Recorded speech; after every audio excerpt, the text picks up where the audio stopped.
منا کی وہ وادی آج بھی اس کہانی کو اور اس یاد کو تازہ کر رہی. حضرت خلیل اللہ کے ہاں اولاد نہیں ہے. حضرت سارہ کے بعد حضرت ہاجرہ سلام اللہ علیہا سے نکاح فرمایا اور اللہ تعالیٰ نے حضرت ہاجرہ کے بطن سے ایک پیارا بیٹا عطا کیا جس کا نام اسماعیل رکھا. لیکن آزمائش یہ آئی، حکم یہ ہوا کہ میرے خلیل اگر مجھ سے محبت کرتے ہو تو اپنے اس بیٹے کو اور اپنی اہلیہ کو وادی غیر ذی زرع میں چھوڑ آؤ اور اللہ کے حکم کی تعمیل کرتے ہوئے اپنی زوجہ کو اور اپنے نونہال بیٹے کو وہاں چھوڑ آئے. پھر 13 سال کی عمر کو جب حضرت اسماعیل پہنچے تو حضرت خلیل اللہ ملنے گئے. ایک خواب دیکھا. خواب میں کیا منظر تھا کہ میں اپنے بیٹے کو ذبح کر رہا ہوں. اللہ اکبر! یہ کوئی آسان کام نہیں تھا، لیکن نبی کا خواب بمنزلہ وحی ہوتا ہے. ہمارے خواب شیطانی وسوسے بھی ہوتے ہیں، الجھے ہوئے خیالات کا عکس ادغاث احلام بھی ہوتے ہیں، اور ہمارے کچھ خواب اچھے بھی ہوتے ہیں. نبوت کا 46واں حصہ بھی خوابوں کو کہا گیا ہے، اچھے خوابوں کو. لیکن نبی کا خواب محض خیر پر مشتمل ہوتا ہے اور شیطان کے وسوسے کا نتیجہ نہیں ہوتا. یہ اللہ کی طرف سے نبی کو القاء کی گئی بات ہوتی ہے. اب حضرت ابراہیم علیہ السلام کو خواب یہ آتا ہے کہ میں اپنے بیٹے کو ذبح کر رہا ہوں. 13 سال کا نونہال بیٹا، اور بیٹا بھی وہ جو اللہ سے دعائیں مانگ مانگ کے لیا گیا. حکم ہے کہ اس بیٹے کو میری رضا کے لیے ذبح کر دو. اللہ اکبر! حضرت خلیل اللہ اٹھے، بیدار ہوئے اور اس خواب کی تکمیل کے لیے آمادہ ہو گئے. اپنی زوجہ سے کہا، زوجہ محترمہ حضرت ہاجرہ سلام اللہ علیہا سے کہا کہ بیٹے کو تیار کر دو، دوست کی دعوت پہ لے جانا ہے.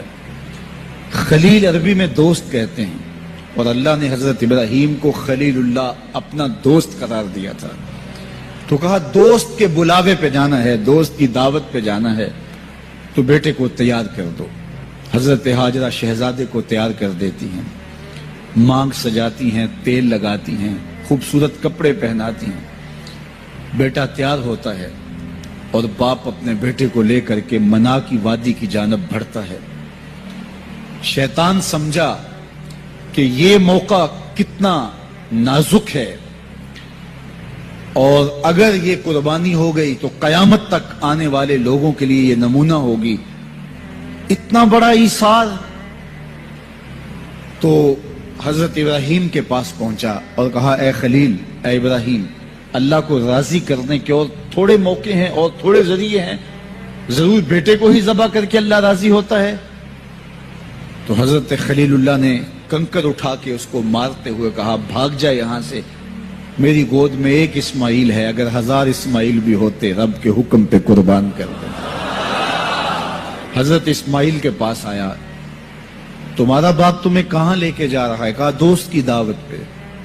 ان کے دوست نے بلایا ہے، اس دعوت پہ ہم جا رہے ہیں. کہا نہیں نہیں، تمہیں ذبح کرنا چاہ رہا ہے اور اس کو اللہ کا حکم سمجھ رہا ہے. تو آپ نے بھی پتھر اٹھا کے مارا.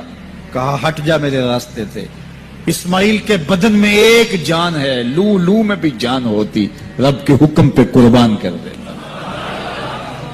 ماں کی ممتا بڑی کمزور ہوتی ہے، اولاد کے لیے اس کے جذبات بڑے حساس ہوتے ہیں. تو سیدہ ہاجرہ کے پاس آ پہنچا. کہا ہاجرہ، شہزادہ کدھر ہے؟ کہا کہ باپ بیٹے کو لے کر کے دوست کی دعوت پہ گیا ہے. کہا کہ وہ تو ذبح کرنے لے جا رہا ہے. کہا کوئی سوچ کے بات کر. وہ بیٹے کو ذبح کرے گا جس کو اللہ سے مانگ مانگ کے لیا بڑھاپے کا سہارا، عصائے پیری، راتوں کے رت جگے، سسکیاں، آہیں اور دعائیں اور التجائیں اور تمنائیں اللہ کے حضور کر کر کے رب سے مانگ مانگ کے بیٹا لیا، اور اس کو اپنے ہاتھوں سے ذبح کر دے گا. بیٹا تو نالائق بھی ہو تو کوئی باپ اسے ذبح نہیں کرتا. یہ بیٹا، اس کی آنکھوں میں تو نور اور چمک اور روشنی نبوت کی نظر آ رہی ہے، بھلا باپ کیسے ذبح کرے گا؟ تو کہا وہ اسے اللہ کا حکم سمجھ رہا ہے. کہا اچھا؟ کہا ہاں. تو حضرت حاجرہ نے کہا ظالم تو کہیں شیطان تو نہیں ہے؟ میری گود میں آج ایک اسماعیل ہے، اگر رب کا حکم ہے تو 1000 اسماعیل بھی ہوتا تو قربان کر. ماں کی ممتا پہ قربان جائیے، بیٹے کی وفاداری پہ قربان جائیے، اور باپ کی اللہ کے حکم کی تعمیل اور ایثار کے جذبوں پہ قربان جائیے. جب وادی منا میں پہنچے تو حضرت اسماعیل علیہ السلام کو حضرت خلیل اللہ نے کہا یا بنیا، اے میرے بیٹے. کتنا دل آویز لہجہ ہے، کتنا پیار ٹپک رہا ہے. اے میرے بیٹے، میں نے خواب دیکھا ہے. خواب کیا دیکھا ہے؟ کہ میں یہ خواب دیکھ رہا ہوں کہ میں تجھے ذبح کر رہا ہوں. فانظر ماذا ترى، اب تو بتا تیری رائے کیا ہے. باپ بیٹے سے کہے کہ میں تمہیں ذبح کر رہا ہوں تو بیٹے کا انداز کیا ہوگا؟ آج تو باپ کسی بیٹے کو زیادہ محبت سے نواز دے تو دوسرے بیٹے شکایت کو نہ ہو جاتے ہیں کہ ہمارا باپ ظالم ہو گیا ہے. کسی وجہ سے کسی کو ترجیح دے دے، اپنے مال میں سے کسی کو کچھ زیادہ دے دے، اور وہ اس کا اختیاری مال ہو، لیکن اس کے باوجود بھی وہ اپنے چچاؤں کو، عزیزوں کو، رشتہ داروں کو کہتے ہیں جناب ہمارا باپ منصف نہیں رہا، ہمارا باپ زیادتی کر رہا ہے. یار یہاں باپ بیٹے کو کہہ رہا ہے کہ بیٹا میں تجھے ذبح کر رہا ہوں. بیٹے کے تیور نہیں بدلتے.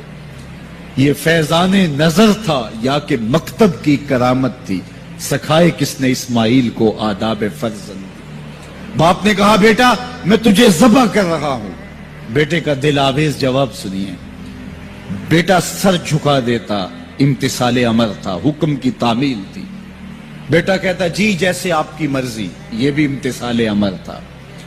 بیٹا خاموشی سے جھک جاتا، یہ بھی امتثال امر تھا. گردن رکھ دیتا، یہ امتثال امر تھا. بیٹا کہتا جی جیسے آپ چاہیں، امتثال امر تھا. لیکن بیٹے نے جو جواب دیا قیامت تک اس کو بھی سنہری حروف سے لکھا جائے گا. باپ نے کہا بیٹا میں تجھ کو ذبح کرنا چاہ رہا ہوں. جواب کیا آیا؟ یا آباتے، اے میرے ابو. ذرا دیکھیے باپ کا یہ کہنا کہ میں تمہیں ذبح کر رہا ہوں، اس کے جواب میں تیور نہیں بدلتے، چہرے پر جلال اور غصہ اور عجیب سی کیفیت پیدا نہیں ہوتی کہ میرے باپ آپ کیا بول رہے ہیں. لیکن جب باپ بولا بیٹا میں تجھ کو ذبح کرنا چاہ رہا ہوں تو فرما بردار بیٹا کیا بولتا؟ یا آباتے، اے میرے باپ. اللہ اکبر. تم تو ذبح کرنا چاہتے ہو. یا آبا تفعل ما تؤمر، ابو ذبح کیا ہے، جو کرنا ہے کیجئے. یہ نہیں کہا کہ ذبح کرنا چاہتے ہیں، ہاں ذبح کر لیجئے. ذبح کا جواب ذبح سے دینا یہ مکمل فرما برداری تھی. باپ کہتا یا آبا، یا بنیا، اے میرے بیٹے میں نے خواب دیکھا ہے میں تجھے ذبح کر رہا ہوں. تو بیٹا کہتا ہاں مجھے ذبح کر لیجئے. یا آبا تذبح، ہاں مجھے ذبح کر لیجئے. لیکن بیٹا یہ نہیں کہتا کہ ذبح کر لیجئے. ذبح کا جواب ذبح میں نہیں کہا، بلکہ جواب 2 قدم آگے بڑھ کے دیا. یا آبا تفعل ما تؤمر، ماں میں عموم ہے. ابو ذبح کیا، جو بھی کرنا ہے کیجئے. رہی بات میری، گردن پہ چھری چلے گی، بدن تو تڑپے گا، لیکن ستاجدونی انشاءاللہ من الصابرین. میرے رب نے چاہا تو صبر کر کے دکھاؤں گا.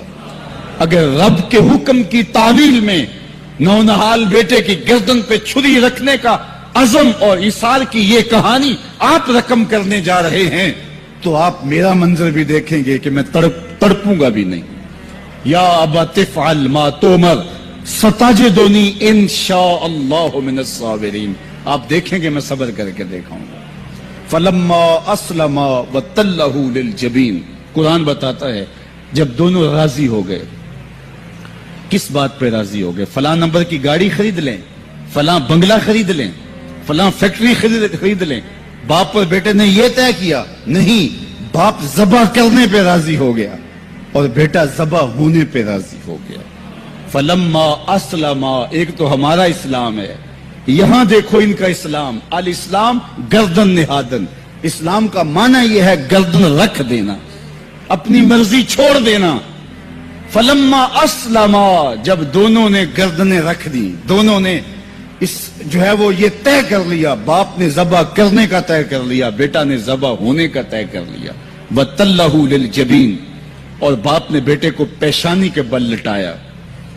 اس پر دو قول ہیں. تَلَّهُ لِلْجَبِينِ، پیشانی کے بل یوں لٹایا کہ الٹا لٹایا تاکہ پیچھے سے ذبح کریں، بیٹے کا من منہ چہرہ سامنے نہ ہو، ذبح کرنے میں رکاوٹ نہ بن جائے. کوئی بیٹا معمولی تو نہیں، اس کی پیشانی میں نبوت کے اجالے چمک رہے. تو بیٹے کو لٹا دیا اور الٹا لٹایا. تلہ للجبین، پیشانی کے بل لٹایا. لیکن مفسرین کی ایک جماعت نے کہا نہیں، الٹا نہیں لٹایا. تو تلہ للجبین کا معنی کیا ہوا؟ جس طرح ہم آپ جانور کو ذبح کرتے ہیں تو اس کی گردن کو خم دے کے پیچھے زمین پہ لگا دیتے ہیں تاکہ اس کی رگیں تن جائیں اور گردن کھل جائے اور چھری پھیرنے میں آسانی ہو اور جلدی سے جو ہے وہ رگیں کٹ جائیں. کہا کہ بیٹے کی ریشم جیسی نازک گردن کو موڑ کے پتھر پر پیشانی کو لگایا. اللہ اکبر. بیٹے کو رسیوں سے باندھا ہوا تھا اور اپنی آنکھوں پہ پٹی باندھی ہوئی تھی، اور یہ بیٹے نے کہا تھا ابو مجھے رسیوں میں جکڑ لیں، شدت کی درد ہوگی، کہیں تڑپ نہ جاؤں، اور ایسا نہ ہو کہ رب کے حکم کی تعمیل میں آپ کو تاخیر نہ ہو. تو باپ نے اپنے ہاتھوں سے اپنے بیٹے کو جکڑا تھا. لیکن جو ہی چھری پکڑ کے باپ بیٹے کو ذبح کرنے لگا، بیٹے نے آواز دی ابا جان رک جائیے. کیوں بیٹا، پروگرام تبدیل ہو گیا؟ کہا نہیں، یہ میری رسیاں اتار دیجئے. بیٹا کیوں اتاروں، خود تو کہا تھا مجھے رسیوں سے جکڑ لو. ابا جان میری رسیاں اتار دیجئے، کہیں کل کا مورخ یہ نہ لکھے باپ ذبح کرنا چاہتا تھا، بیٹا ہونا نہیں چاہتا تھا. باپ نے باندھ کے کیا. کھول دیجئے رسیاں، نہیں تڑپوں گا. اللہ اکبر. رسیاں کھول دی جاتی ہیں. کائنات نے ایسا منظر کبھی دیکھا نہیں تھا، چشم فلک نے ایسا نظارہ کبھی کیا نہیں تھا. منا کی وادی ہے، فولاد جیسے پگھلے ہوئے پہاڑ ہیں، آسمان سے فرشتے بھی جھک جھک کے حورے غلمان اور رضوان جنت بھی دیکھ رہے ہیں. مالک قیامت آنے والی ہے. کہا فرشتوں تم نے کہا تھا انسان کو خلیفہ بنایا جا رہا ہے، یہ تو لڑائی کریں گے، سجدے تو ہم کریں گے، ذرا میرے بندے کی اس انوکھی ادا کو بھی تو دیکھو. لاؤ سارے سجدے، اپنے قیام لاؤ، اپنے رکوع اور اپنے سجود لاؤ، اور میرے بندے کے اس جذبہ ایثار کے مقابلے میں رکھو. اللہ اکبر. حضرت خلیل اپنے نونہال بیٹے کو فلما اسلما وتلہ للجبین، قرآن نے منظر نگاری کی ہے کہ جب باپ بیٹا راضی ہو گئے، باپ ذبح کرنے پہ راضی ہو گیا. منا کی وادی ہے، کوئی تیسرا شخص نہیں ہے، پگھلے ہوئے پہاڑ ہیں، آسمان کا منظر ہے، ہاتھوں میں چھری پکڑی ہے، زمین تھرانے لگی، عرش کانپنے لگا، وادی پہ راشا تاری ہے. سورج سے یہ منظر نہیں دیکھا جا رہا، کارکنان قضاء و قدر کی چیخیں نکل رہی ہیں. مالک یہ کیا ہونے جا رہا ہے؟ کہا ذرا میرے بندے کی ادا تو دیکھو. پھر ہاتھوں میں چھری پکڑ کے، آنکھوں پہ پٹی بندھی ہے اور نونہال لیٹا ہے، اور پیشانی موڑ کر کے، گردن موڑ کر کے پیشانی زمین پہ لگائی، اور تنی ہوئی رگوں پر حضرت خلیل اللہ نے جب چھری پکڑ کے چھری کو پوری ہمت کے ساتھ بیٹے کو ذبح کرنے کے لیے جنبش دی. چھری تو جنبش کرتی ہے لیکن ایک بال بھی نہیں کٹتا. چھری کو زمین پہ مارا، زمین میں دھنس جاتی ہے. لیما تقطعی یا سکین، چھری کاٹتی کیوں نہیں؟ تیرا کام تو کاٹنا تھا. آواز آئی الخلیل یامرنی والجلیل ینہانی. خلیل کاٹنے کا کہتا ہے، رب جلیل کہتا ہے خبردار ایک بال بھی کاٹا تھا. کہا چھری تیرا کام تو کاٹنا تھا. حضرت آگ کا کام بھی تو جلانا تھا. جس نے آگ کو جلانے سے روکا تھا آج اسی کا حکم میرے نام بھی ہے کہ ایک بال بھی نہیں کاٹنا. اس سے راستہ اختیار کیا جا سکتا تھا نکلنے کا. میں نے تو چھری چلائی، اب کیا کروں؟ چھری نے کام نہیں کیا. شکر ہوا بیٹا بچ گیا، لیکن نہیں. خلیل سمجھے شاید کوئی دل میں نرمی پیدا ہوئی تو رب نے چھری کو روک دیا. چھری کو پھر پتھر پہ رگڑا، تیز کیا، اور چھری کی نوک کو نازک گلے پہ رکھ کے پورا وزن ڈال دیا. گلا کٹ گیا، خون بہنے لگا. حضرت خلیل خوش ہو گئے. کتنا مشکل کام تھا بیٹے کو ذبح کرنا، میں کر دیا. جلدی سے آنکھوں سے پٹی کھولی تو کہا، دیکھا کیا کہ منظر بدلا ہوا تھا. بیٹا سمجھ کے جسے ذبح کیا تھا وہ بیٹا نہیں تھا، وہ دمبا تھا. اور حضرت اسماعیل پاس کھڑے مسکرا رہے تھے. بے ساختہ زبان سے نکلا اللہ اکبر. تو حضرت اسماعیل بولے لا الہ الا اللہ واللہ اکبر. پاس کھڑے جبریل جو دمبا لے کے آئے تھے بولے اللہ اکبر وللہ الحمد. ادھر سے آواز آئی وَنَادَيْنَاهُ أَن يَا إِبْرَاهِيمُ قَدْ صَدَّقْتَ الرُّؤْيَا إِنَّا كَذَلِكَ نَجْزِي الْمُحْسِنِينَ. ادھر سے آواز آئی جس سے پہاڑ کی وادی گونجنے لگی اے ابراہیم تو نے واقعی خواب پورا کر دکھایا. وَنَادَيْنَاهُ. سب مترجمین نے اس کا ترجمہ یہ کیا ہے واو حالیہ ہے, یہ طلباء جانتے ہیں. اس حال میں ہم نے ندا دی. حال کیا تھا کہ دمبا ذبح پڑا ہوا تھا, حضرت اسماعیل مسکرا رہے تھے, جبریل پاس کھڑے تھے. جبریل کا پاس کھڑا ہونا اس بات کی دلیل تھی کہ یہ دمبا وہ لے کے آئے ہیں, اور ان کا مسکرانا یہ ساری کہانی بتا رہا تھا. تو حضرت ابراہیم علیہ السلام نے جب یہ منظر دیکھا تو یقین تو ہو گیا کہ یہ رب کی طرف سے انتظام ہے, جبریل لے کے دمبا کھڑے ہیں. تو یہ یقین تو تھا, لیکن مزید تیقن پیدا کرنے کے لیے اللہ کی وحی اترنے لگی اور حضرت خلیل کا دل باغ باغ ہو گیا.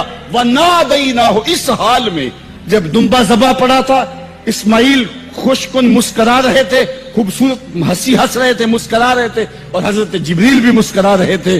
تو اس حال میں ہم نے ندا دی ابراہیم تو نے واقعی خواب پورا کر دکھایا. سب نے یہ ترجمہ کیا اس حال میں ہم نے ندا دی, کیونکہ واو حالیہ ہے. لیکن ٹھنڈ نہیں پڑتی تھی. ٹھنڈ تب پڑی جب کنز الایمان کھولا. تو میرے امام نے اس کا جو ترجمہ کیا آپ شش کر اٹھیں گے. سب نے کہا اس حال میں ہم ندا دی کہ اے ابراہیم تو نے واقعی خواب پورا کر دکھایا.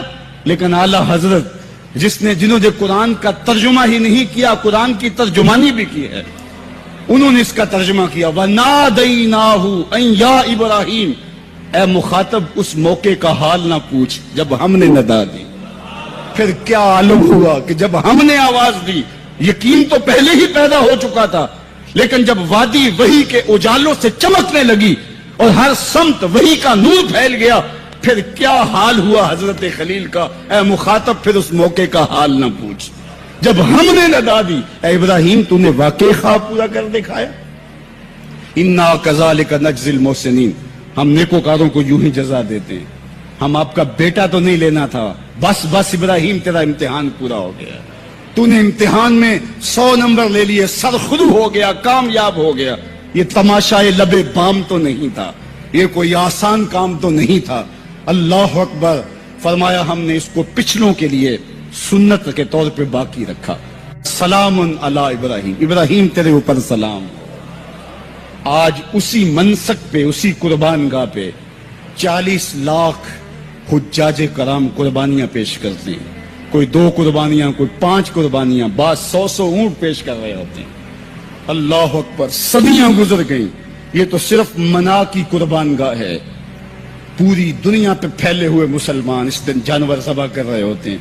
عید کے دن قریب آتے ہیں تو میں گزرتا ہوں سڑکوں, بازاروں اور گلیوں سے, ہر سمت لوگ موٹے تازے جانور لیے گھوم رہے ہوتے ہیں, اور سڑکوں کے اوپر جانوروں کے جو ہیں وہ ٹھٹ لگے ہوئے ہوتے ہیں. تو میری زبان سے بے ساختہ یہی جملے نکلتے ہیں سلام علی کرتا ہے. لیکن جناب ابراہیم کہتے ہیں کہ ان تماثیل کے آگے تم آسن مارے بیٹھے ہو جو اپنا دفاع بھی نہیں کر سکتے اور اپنی ضرورت کی تکمیل بھی نہیں کر سکتے, تمہاری ضرورتوں کو کیسے پورا کریں گے؟ تو یہ میرے رب نہیں ہو سکتے. شمس و قمر کو, چاند کو, سورج کو, ستاروں کو پوچھتے ہو, اچھا یہ چاند یہ ستارے رب ہے. تو جب ڈوب گئے تو کہا کہ جو ڈوبنے والے ہیں وہ میرے رب تو نہیں ہو سکتے. مجھے رب کی ضرورت پڑ جائے, رب ڈوبا ہوا ہو تو مجھے تو وہ چاہیے جو ہر وقت حاضر ہو. تو میں تو اس رب کی پوجا نہیں کر سکتا. یہ ان کے شعور کا امتحان تھا اور اس شعوری امتحان میں پورے نکلے. پھر اس کے بعد اگلا امتحان تھا کہ وہ اس شعور کو بیان کرنے کی طاقت بھی رکھتے ہیں کہ نہیں. پھر بت کدا ٹوٹتا ہے, نمرود کا دربار سجتا ہے, اور وہاں جو خطبہ حضرت ابراہیم نے دیا زمانے نے سنا. جب کلہاڑا اس بڑے بت کے کندھے پہ رکھ دیا اور باقی سارے بتوں کا تیا پانچا کر کے رکھ دیا, جب وہ میلے سے واپس آئے تو ابراہیم بڑی بے نیازی سے بولتے, ان کے بڑے نے کیا ہوگا, دیکھو اسلحہ تو اسی کے کندھے پر ہے. تو وہ کہنے لگے ابراہیم تو جانتا ہے یہ بولتے نہیں. اور حضرت ابراہیم یہی تو لانا چاہتے تھے. پھر جو خطبہ دیا، اف لکم ولما تعبدون من دون اللہ افلا تعقلون، افسوس ہے تمہارے اوپر اور افسوس ہے ان پر جن کو تم اللہ کے علاوہ پوجتے ہو، افلا تعقلون، تمہاری کھوپڑی میں دماغ نہیں ہے۔ اور پھر اللہ کی توحید کا بیان فرمایا۔ پھر اس کے بعد جان کا امتحان آیا، تو پھر جلتے ہوئے شعلوں کے اندر جس طرح ہنس کے داخل ہوا پیغمبر، یہ الگ اور نرالی شان تھی۔ نمرود نے سوچا تھا جل کے راکھ ہو گیا ہوگا چخا میں، لیکن 40 دن کے بعد جب آگ بجھتی ہے تو حضرت ابراہیم انگاروں سے چلتے ہوئے یوں باہر آتے ہیں جس طرح پھولوں پر کوئی نازنین چل کے آ رہا۔ پھر 87 سال عمر ہے، اللہ تعالیٰ پھر حضرت ہاجرہ کے بطن سے حضرت اسماعیل کی صورت میں اولاد عطا کرتا ہے۔ اب اتنی بڑھاپے کی عمر میں اولاد نصیب ہو تو انسان کا جی چاہتا ہے سارے کام کاج چھوڑ کے گھر بیٹھ جاؤں اور میں اپنی اولاد کے چہرے کی بلائیں لوں، لیکن حکم ہوتا ہے اپنی زوجہ کو بھی اور اپنے نو مولود بیٹے کو بھی ایسی وادی میں چھوڑ آؤ جہاں کوئی سبزہ بھی نہیں ہوگا۔ اللہ اکبر۔ پھر اسماعیل علیہ السلام کی ایڑیوں کے رگڑنے سے زمزم جاری ہوتا ہے۔ اب ذرا دیکھیے، ایک ایسا امتحان آتا ہے اگر کو ہمالیہ پہ بھی ڈال دیا جاتا اس کا پتا بھی پانی ہو جاتا۔ فلما بلغ معہ السعی، جب وہ ان کے ساتھ چلنے پھرنے کے قابل ہوا۔ ابراہیم علیہ السلام خواب دیکھتے ہیں، اور خواب کیا دیکھتے ہیں کہ میں بیٹے کو ذبح کر رہا ہوں۔ فلما اسلما، جب دونوں راضی ہو گئے، باپ ذبح کرنے پہ اور بیٹا ذبح ہونے پہ، اب باپ کی آنکھوں پہ پٹی بندھی ہے، ہاتھ میں چھری ہے، 100 سال کا بوڑھا باپ، جبل سبیر کا دامن منا کی وادی، کارکنان قضاء و قدر دم بخود ہیں، شمس و قمر، یہ منظر آج سے قبل انہوں نے نہیں دیکھا تھا، اور سورج بادلوں کی اوٹ میں منہ چھپانے کی کوشش کر رہا ہے کہ یہ منظر مجھ سے نہیں دیکھا جائے گا، حوروں کی چیخیں نکل رہی ہے، کائنات تھرا رہی ہے، مالک قیامت آنے والی۔ اور مالک بھی فرشتوں سے کہہ رہا تھا کہ تم کہتے تھے نا کہ سجدے ہم کریں گے، تسبیحات ہم کریں گے، انسان تو دینگا مشتیاں کرے گا، ذرا میرے بندے کی اس ادا کو بھی دیکھو، میرے حکم کی تعمیل پر میرے بندے کی اس انوکھی ادا کو بھی دیکھو۔ چھری کی نوک حلق کے اوپر رکھ کے پورا وزن ڈال دیا، گلا کٹ گیا، خون بہنے لگا۔ ابراہیم علیہ السلام ایک عجیب کیفیت میں، کیا کیفیت ہو سکتی ہے، میرے پاس تو لفظ نہیں ہے۔ اللہ اکبر۔ جلدی سے جو ہے وہ آنکھوں سے پٹی کھولتے ہیں تو دیکھتے ہیں کہ منظر بدلا ہوا ہے، بیٹا سمجھ کے جس کو ذبح کیا وہ تو دمبا تھا، اور اسماعیل علیہ السلام پاس کھڑے مسکرا رہے ہیں، اور پاس حضرت جبریل امین بھی کھڑے ہیں۔ یہ اس بات کا عملی ثبوت ہے یہ وہ دمبا لے کے آئے۔ تو بے ساختہ جناب ابراہیم علیہ السلام کی زبان پر جو لفظ آیا وہ یہ تھا، اللہ اکبر، اللہ اکبر۔ تو حضرت اسماعیل بولے لا الہ الا اللہ واللہ اکبر، پاس کھڑے جبریل بولے اللہ اکبر وللہ الحمد۔ اللہ نے کہا اے ابراہیم تمہاری قربانی کی سنت کو بھی قیامت تک جاری رکھیں گے، تمہاری زبانوں سے نکلے ہوئے جملے بھی مرنے نہیں دیں۔ وَنَادَيْنَاهُ أَن يَا إِبْرَاهِيمُ قَدْ صَدَّقْتَ الرُّؤْيَا إِنَّا كَذَلِكَ نَجْزِي الْمُحْسِنِينَ، اس حال میں ہم نے ندا دی ابراہیم تو نے واقعی خواب پورا کر دکھایا۔ إِنَّ هَذَا لَهُوَ الْبَلَاءُ الْمُبِينُ، اللہ فرماتا ہے یہ بہت بڑا امتحان تھا، یہ چھوٹا امتحان نہیں تھا۔ اور پھر میرا رب ہو کے کیا کہتا ہے، سلام علی ابراہیم، اے ابراہیم تیرے اوپر سلامتیاں نازل ہو۔ اللہ اکبر۔ پرسوں بھی میں کسی منڈی کے قریب سے گزرا، کہتے ہیں اس علاقے کی سب سے بڑی منڈی ہے، تو ہزاروں جانور، ہجوم محبت، اور سڑکوں پر، گلیوں میں، بازاروں میں کوئی یہاں گائے لے کے جا رہا ہے، کوئی بیل، کوئی اونٹ اٹھا کے لے کے جا رہا ہے، تو بے ساختہ میری زبان سے یہی نکلتا ہے سلام علی ابراہیم، ابراہیم تیرے اوپر سلامتیاں نازل ہوں۔ اللہ اکبر۔ اور اس قربان گاہ پر، جس قربان گاہ پر حضرت اسماعیل کو لے کر کے چلے تھے، منا کی وادی میں جبل سبیر کے پاس، وہاں 25 لاکھ حجاج جانور ذبح کریں گے، تو منا کی وادی اس گونج سے منور ہوگی، آواز آ رہی ہوگی سلام علی ابراہیم، ابراہیم تیرے اوپر سلامتی۔ ابراہیم علیہ السلام نے چھوٹا کام نہیں کیا، بہت بڑا کام کیا، لیکن میرے رب نے بھی پھر جو اعزاز دیا، جو تکریم دیا، عرض کی گئی یا رسول اللہ یہ قربانیاں کیا ہیں؟ فرمایا تمہارے باپ ابراہیم کی سنت ہے، قیامت تک وہ نقشہ ہماری آنکھوں کے سامنے رہے گا، اور لوگ اپنے قیمتی متاع کو اس طرح قربان کرتے رہیں گے۔ ہمارے ایک بزرگ فرمایا کرتے تھے کہ ہر بندے کا کوئی نہ کوئی اسماعیل ہوتا ہے، جب تک وہ اپنے اسماعیل کی گردن پر چھری نہیں رکھتا رب کا قرب نصیب نہیں ہوتا۔ تو اپنی عزیز ترین متاع اللہ کی راہ میں قربان کرنے کا موقع آ جائے، وہ جان ہو، وہ اولاد ہو، وہ مال ہو، وہ منصب ہو، جب حالات تقاضا کریں اور آپ کو لگے کہ میرے مالک کا مجھ سے یہ تقاضا ہے، تو راہ خدا کے اندر قربان کرنے کا جب یہ جذبہ اس لیول تک پہنچ جائے تو پھر آپ اس نور سے مالا مال ہوتے ہیں، اس فیض سے فیض یاب ہوتے ہیں۔ ہمارے لیے یہ واقعات اس لیے رکھے، ہم تو چھوٹے چھوٹے امتحانوں سے ڈر جاتے ہیں، ہمیں بڑے امتحان بھی دینے پڑے تو ہمارے بڑوں کی سیرت یہ ہے کہ ہم کشادہ دلی کے ساتھ، خوش دلی کے ساتھ ان امتحانوں سے گزریں، پھر ہمارے رب کی رحمتیں اور کرم نوازیاں